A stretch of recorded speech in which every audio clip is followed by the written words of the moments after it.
Good morning, everyone. July the 13th, Thursday.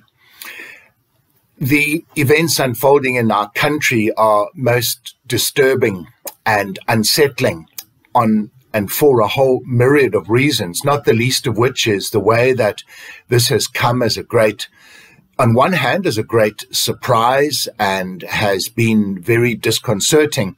On the other hand, though, especially as we look back, and it's easy to judge something when you look back, we realize just how incredibly high is the inequality in our country and the difference between those who earn a lot, they certainly earn very much, and those who earn and still earn very little. And this was something of a powder keg, and it would need not very much to set it off. But I think the situation is a little bit more complicated than that, because added into the mix, the sheer incompetence and inefficiency and corruption of our government meant that there were those who perhaps had much to protect. This is just a theory, but I certainly think it's one that can afford to be put on the table to be considered, that they had much to lose and they would want to bring about some form of insurrection or bring about some change, perhaps because their looting spree was under some form of threat from President Ramaphosa. We will never know. And the purpose of this little talk today is not to go into some political discourse, but is to point out really that as we look to grow the country and as we appreciate the gains that we have made and leaving the iniquities of apartheid behind us, there is always that small group who seeks to take us backwards, who seek to divert and derail the train and the journey that we are on. And we need to stand against that, and we need to have the faith that God is also aware of that, and that as we seek to live our lives properly, that we trust God will protect us. And of course, we must pray into this situation.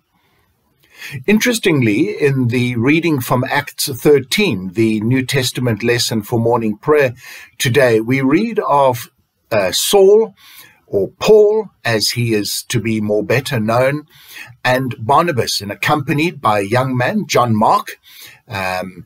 His name later really becomes simply Mark, and he's the author of the Gospel, Mark. He is a young man, and he accompanies them on this missionary journey, and they begin their journey by going to the island of Cyprus. And there they have profound and great impact. They lead the proconsul, Sergius Paulus, to faith. But on the way, they meet a Jewish sorcerer known as Bar-Jesus, also known as Elymas.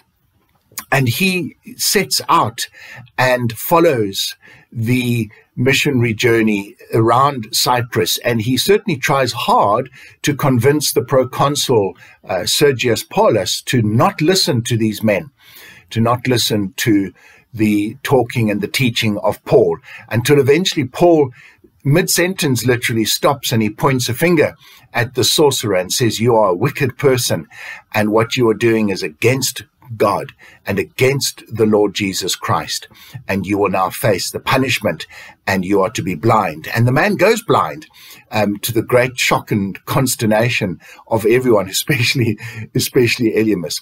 But always in the Christian faith, and I suppose even in politics, as I began my little discourse, there are always those who seek to go in the opposite direction, who seek to derail us and to mess us around.